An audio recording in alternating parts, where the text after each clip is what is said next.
So here we go to get started. So in this presentation tonight, we did a 5G webinar in the past. I'm going to repeat some of the same things, but I am going to cover some new things. And the basics we're going to cover is what is 5G exactly. We're going to compare 5G versus 4G. We're going to find out why, and this is kind of important to me, why 5G is much worse than 4G, 3G, 2G, power lines, and the rest of it. We're going to learn about the misconceptions associated with 5G, and there are many, but we're going to cover a couple. And then probably the most important, number 5, is, can we really be protected from this onslaught? Okay. Quick disclaimer, as always, nothing in this presentation is meant to treat, cure, or prevent any disease. This is educational purposes. And here we go.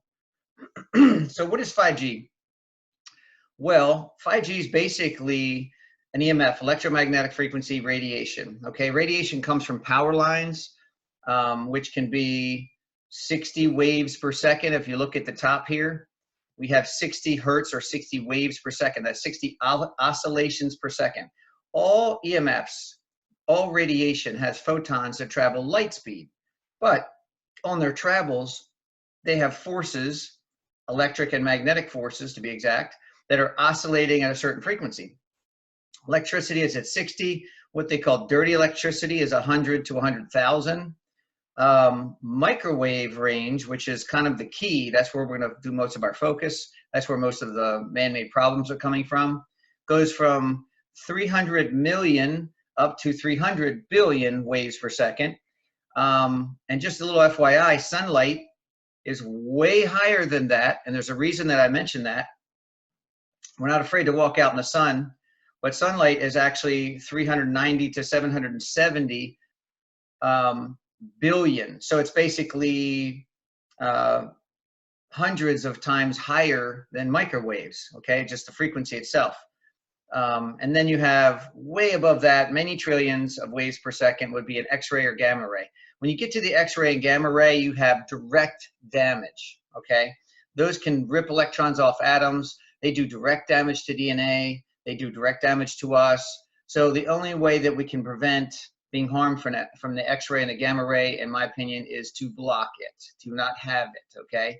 But when you go below that, the non-ionic radiation, it's a completely different story of how it affects us, okay? What devices are going to use 5G? Everything, like all of our appliances. You're going to have dishwashers and ovens, and everything's going to be eventually, at least that's the plan, linked to 5G. Right now, there's some Samsung phones, and almost every carrier is now offering 5G phones. So that's already kicked in. Their 5G router's already out. If you have one, you probably know it because it's advertised as a 5G big time. Okay. Now, what do these 5G towers look like? Depending on where you live, they do change them. Okay. But generally speaking, this is what they look like. This was a little clip from CBS News, that little brown thing on the top of the pole. They're very hard to spot if you're not looking for them. Once you're looking for them, you're going to see them popping up everywhere, especially in certain cities. Here's some other ones from my old neighborhood in San Diego. I think at least 2 of these were within a block and a half of where I used to live. I had 4 within a block and a half of where I used to live. Now, who and what uses 5G now? So Qualcomm, and I think you pronounce it Huawei, I always forget, but those are the 2 companies that are making this technology. They're also working on 6G and 7G, by the way, so there's a lot more coming. And are these towers working yet? Yes, they definitely are.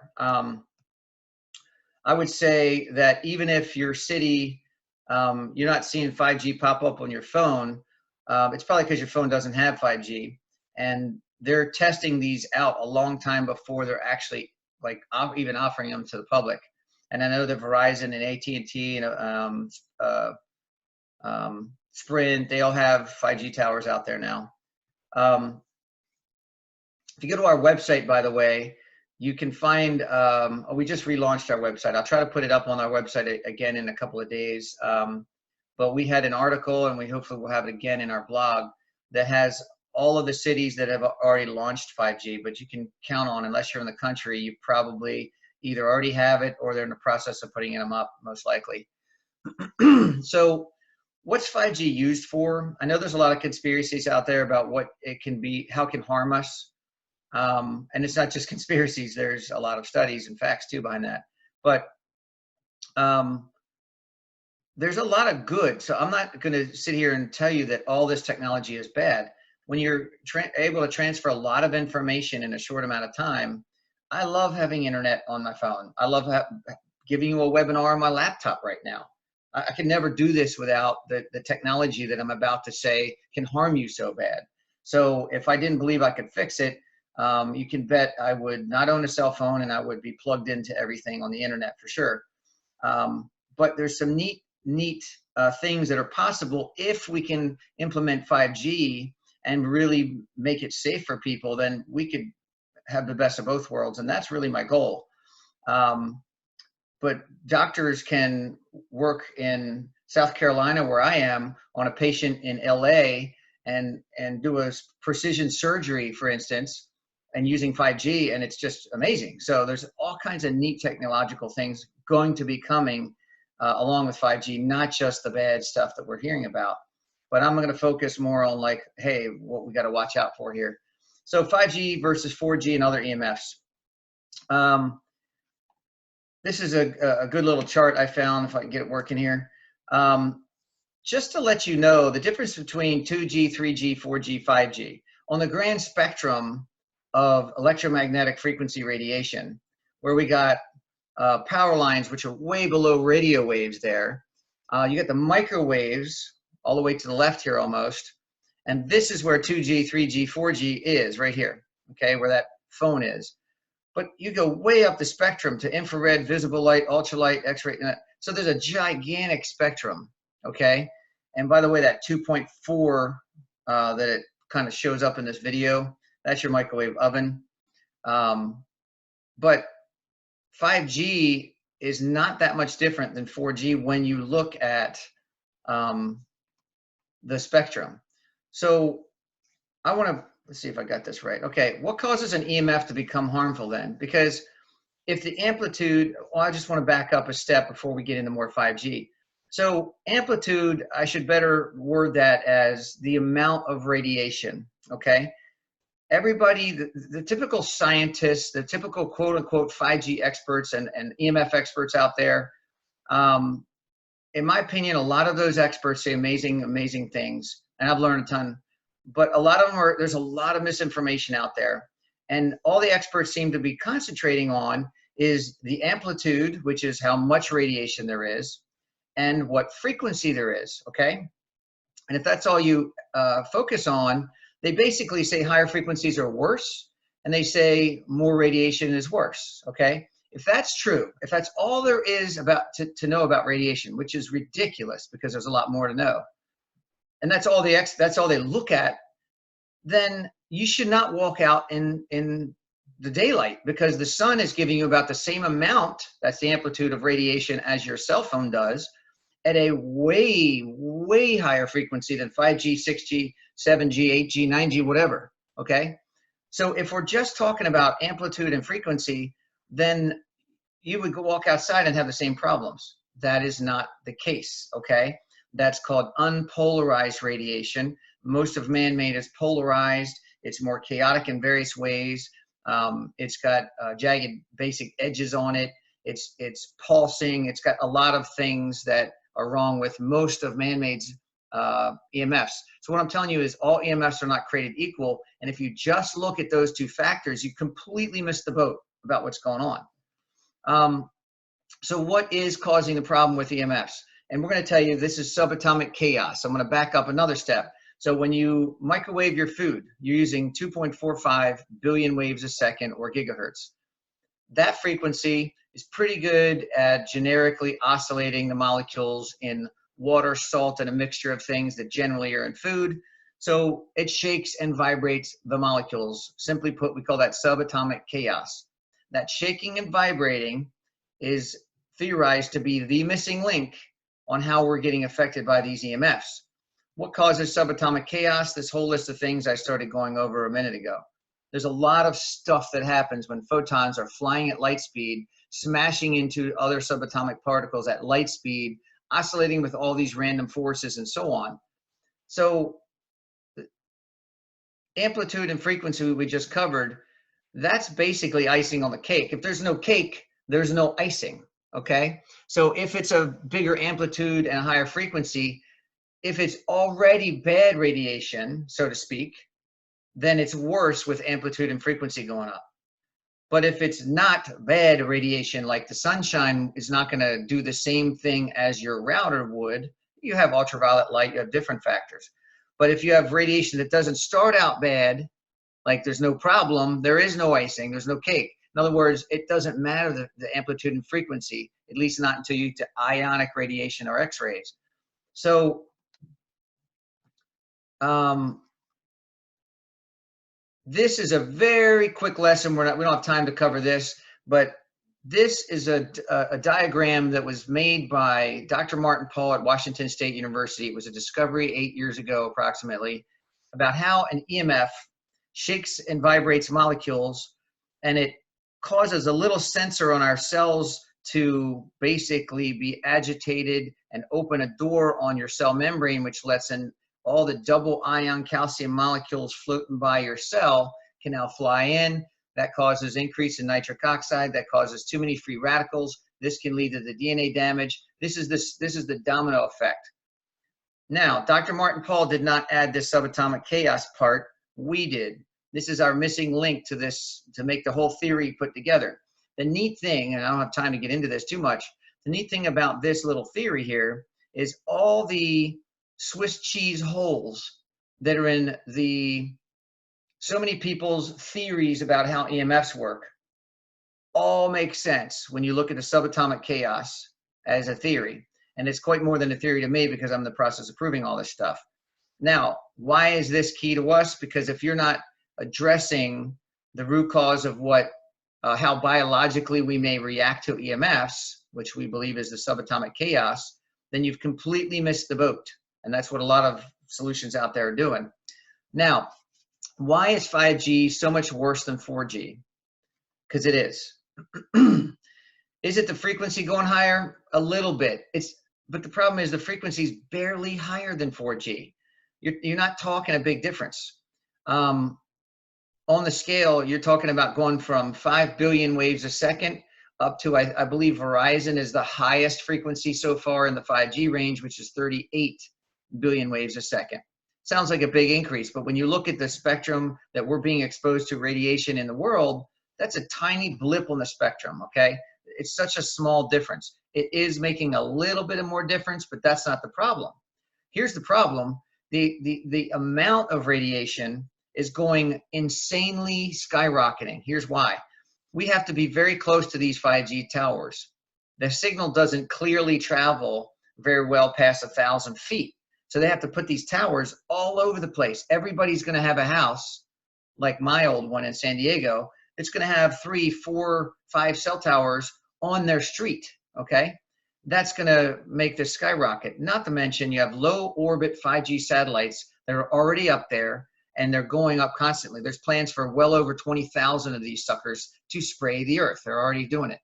So if you want to like say, oh, I'm going to unplug my Wi-Fi router, put my cell phone on airplane mode and go to sleep and I'm all safe, you got nothing coming. Not only do you have 5G satellites spraying you and they're going to increase by the day, but you could be in the Rocky Mountains and get hit by this stuff. I mean, it's insane what we're doing to our earth. And if you go to a little side note, antennasearch.com, you can type in your address and you'll see how many they don't even have all the cell towers, but you'll see there's probably 100, 200 plus cell towers within 2 miles of your house. So you'll see that you're surrounded by a bunch of junk and it's only growing. But 5G is going to make that junk just go way worse. So 5G is also going to be in all of our appliances, and we're going to get stronger signals. We have to be able to get this 5G to and from our phones and our devices. So it's got to be really close, and it's going to have to be up in our faces, and we're going to increase the amount of radiation that we're exposed to a lot. That's the problem. Now, what is the biggest problem of all, in my humble opinion, with this 5G? What is the biggest problem that we face? In my opinion, the biggest problem with 5G is that we've totally ignored 4G, 3G, and 2G. We already have a gigantic, devastating to the human race crisis on 4G. So many people are like, well, I don't have 5G yet, or I blocked a tower going up in my neighborhood, I'm good. Oh my gosh, you're not good. Please, if you haven't looked at some of this stuff yet, Google Barry Trower.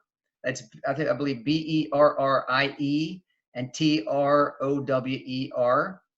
Google Barry Trower and Wi-Fi in schools, and watch the YouTube video, hopefully a 5-minute one day. And that is just one of many huge problems that are going on. Our generations are going to have a hard time reproducing. Our grandkids are going to have an insanely hard time reproducing. Today, the average man produces in modern society, including the United States and other modern societies, where all this 4G and 3G and 5G is coming, already produce less than half the sperm than when I was born. That's been on all the news channels, briefly covered. They go right back to the ridiculous political news that they cover, and they ignore the important stuff, right? That is not just the problem. That's the problem facing like today's man, but kids are more affected, and grandkids, and you'll have to watch that short video by Barry Trower, are being devastated. Our grandkids are not going to be able to have kids. And you got to watch the video to very common sense understand why that is. That's before the introduction of 5G. One more quick study. The European Union paid millions of dollars for 12 institutions across Europe to participate in a study that says how much damage, how much DNA damage would something like this cause you compared to chest x-rays. I wonder what that number was. Now, it's not some blogger weirdo dude in the basement. This was high-tech scientists from across seven or eight different countries. 12 institutions participated, and they concluded that this cell phone in one day produces about the DNA damage of 1,600 chest x-rays. Okay, if you've never heard that before, let me repeat it. 1,600 chest x-rays from one day's worth of radiation of DNA damage. We don't need 5G. We already got gigantic, horrible problems, okay? I want the world to wake up to what's already here. So that, in my opinion, is the biggest problem with 5G, the fact that people don't even know we're already in deep, deep, deep trouble, okay? So, yes, we're gonna be in deeper trouble with 5G, but we can't just ban 5G and stop there. We have to address all this. Now, this is what I just pointed out to you guys. 24 hours on a cell phone equal to 1,600 chest x-rays. Holy freaking cow. That's a lot of people, and millions of dollars later that are trying to pull the wool over on us. Now, this study and others have caused over 40 countries to pass federal laws to ban all kinds of EMF stuff. So before 5G came along, they're banning 4G Wi-Fi in elementary schools. They're banning 4G telephone use, cell phone use in elementary schools. There's all kinds of stuff going on in this world. But if you're in the United States and a few other countries, we're just sweeping it under the rug still. We have no idea, okay? Now, let's cover briefly a couple misconceptions and mistruths and definitely exaggerations about 5G. So I keep hearing some quote-unquote experts spout out things about 5G, and they're often not true, so I'm just going to cover a couple of those. 5G's frequency is too high for human safety. Well, I just told you why that's not true. The sun has a higher frequency than 5G, like a ridiculously higher frequency. Except that, according to science, is not opening our voltage-gated calcium channels. It's doing a couple other things. We get sunburnt and all that, but it's not doing the same thing. So it's not about the frequency necessarily. It's about other factors that make the EMF radiation bad or not, okay? So there it is, Verizon. I think I said 38 earlier. That's a little less than 8 times higher than 4G routers. That's not good, but that alone is not going to just crush everybody, in my opinion. The science doesn't back that up. It's still, here it is, 300,000 times less than an X-ray. So it's not high on the spectrum, this 5G.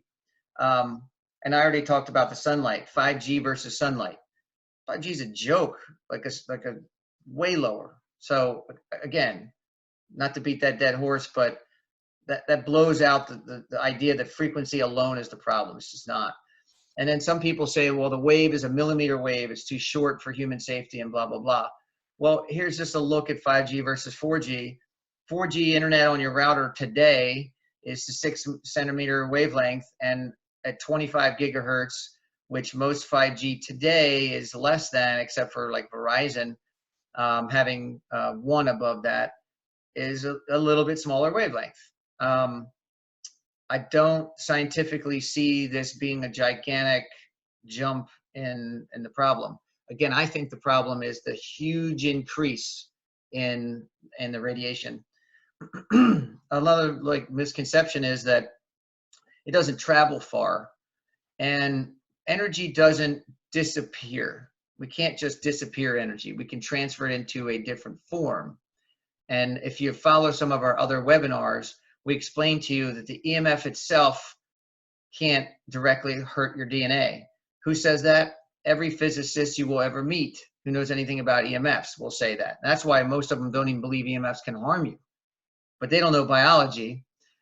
One of the factors of the EMF, where it's shaking and vibrating molecules, seems to cause a biological reaction in our cells, and so there's a domino effect, and we are getting hurt indirectly. The physicists aren't biologists, so they're, when you combine the two sciences, you get it. Anyway, it doesn't travel far. What they're saying is the meter doesn't read it far, but the energy transfers into something different. When these photons smash into particles in the air or the ground, the energy's not gone. It becomes the subatomic chaos that is the problem we're trying to avoid. Not the EMF itself, but when the EMF smashes into stuff, that's when it can cause our problems, okay? So the stuff that the meter doesn't read is the problem. So it is going to cause a problem past 1,000 feet. So that's why I don't really care as much how far it necessarily travels. It's a small indicator that the bad energy of the EMF can travel further than the EMF does, is what I'm saying. Okay. Misconception 4, the wavelength travels into humans more, I've heard this, because it's smaller so it can penetrate into you. And that doesn't make any sense, because the lower frequency penetrates through solid material better than the higher frequency. That's just laws of physics, look it up. So the opposite of that's true. So I keep hearing all these weird theories out there I'm not really wild about when they don't have science backing them up. Now, here's the key of the whole night, right? It's bad. 4G is a nightmare. 5G is just the nail in the coffin kind of nightmare. So can we protect ourselves from 5G? I really believe we can. I really believe we can live with all this technology, and we can be fine. So why do I believe that? I have hundreds of testimonials. I have my own testimonials, my wife's, literally hundreds on my cell phone. I'm happy that anybody meets me. I can pull them up and just show you pages and pages of people. I got one today. I mean, it's just awesome. We also have a lot of proof. We've done a lot of testing. I'm in the process of proving that you can organize, harmonize the chaos, not address the EMF itself, not block the EMF itself. There's problems with that, but you can organize the chaos and then potentially stop our human reaction to the chaos. And then the EMFs are around us and we don't have a problem until you get to an X-ray, then it directly harms you. So I believe this is possible. I believe we're doing it. And we have all kinds of cool, like blood tests, mold tests, thermal imaging tests, all kinds of cool stuff we're coming out with.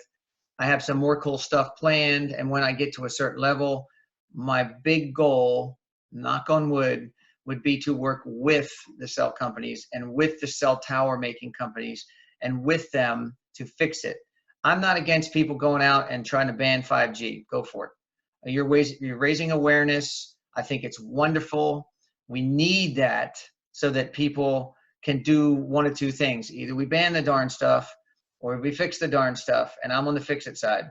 So I believe we can work with the companies one day so that when their pocketbook feels it hard enough, when they're banning cell towers and then losing money because of that, that maybe we can come in with legitimate science and say, look, we can, you guys want, you want your internet, you want your technology. What if it was safe? And then bam, here's our proof. So that's my goal. That's what we're doing.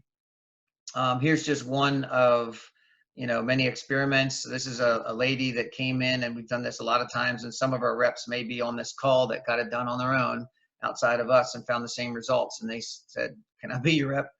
But you can look at red blood cells under a microscope, and you can see the number one is a before picture of a lady who walked in off the street, not off the street, out of her car, not protected, not a cell phone that was protected. We look at her blood under a microscope, and I'm not the medical doctor, so I'm just going to say, so I don't get in trouble, when they stick together and they have white centers, I'm told, let's just say, I can explain it, but let's just say that's not good. Red blood cells are supposed to be freely moving around, delivering oxygen in your tissue. Now, she gets on a cell phone call with our product on it, which you would think would make it worse. But our product was on there, and you actually see the cells start to break apart, and you see that they're starting to be on their own, and they're starting on the videos, which I have, you can see them moving around a lot, okay? Looking like they're supposed, like, okay, I can do a job I'm supposed to do now. Then she gets on immediately, same thing. We continue that call. We take our product off the phone, and then it gets real nasty looking. And then immediately we put the product back on the phone, and she gets her finger pricked each time so we can get a picture of these things. And then we look at it under our microscope, and it starts improving again. And we've done this over and over with lots of people. This is one of my favorite ways that we can show that our products are affecting the environment that you're in with a field, addressing the chaos, and then seemingly stopping things like this from going on in people. And you would think that maybe our stuff is making it less bad, but it seems to be in studies like this one, it's actually improving things. So being on a cell phone call is actually improving things. So I'm going to end it there. You're welcome to visit our website and get lots more information. I think most of you guys are customers, wholesale representatives already, and so forth. But just in case, it's emfsoul.com. That's EMF, first three letters of solutions.com. You can call us. You can self-assess halfway down the homepage. There's a self-assessment tool that tells you exactly what devices in your house would need to be remediated and how to best go about it. So, and also, I don't know where you might be watching from, but we have reps in various cities. We're trying to grow in all 50 states eventually. But if we have a rep nearby you, they will come out and test your home at no charge. They have meters, they'll test it. And really the only reason that you would want to test with meters, in my opinion, because you already probably heard a little bit that there's holes in that, just looking at that part. But to see that every cell phone and every router and every cell tower and every smart meter on every house we've ever looked at, all of our reps, it goes so far above what the scientists say is safe that it's unbelievable. And to not do something about it when you see the meter screaming at you in the red or screaming with the noise it makes, you kind of go, wow, it's not just some YouTube video that I watched. It's really in my house. It's in my daughter's bedroom, and so on. And so I can tell you that another great source, most of you are already convinced that this is an issue. Obviously, you're here.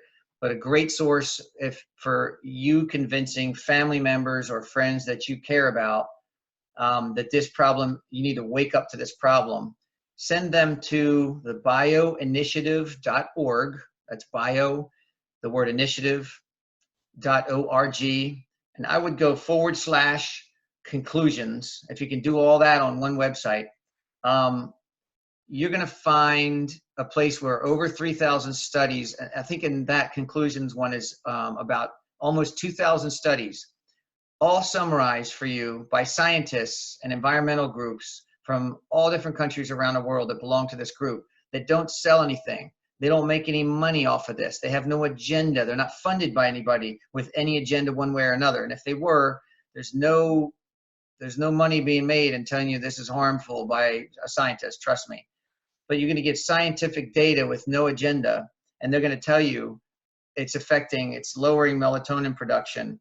It's when you're sleeping, it's lowering sperm count. It's affecting every aspect of every part of reproduction. It's affecting our heart cells, brain cells, and our organ and glands the most, because they have the most, by the way, they have the most concentrated amount of voltage gated calcium channels that we talked about earlier. So they're being affected in a big way.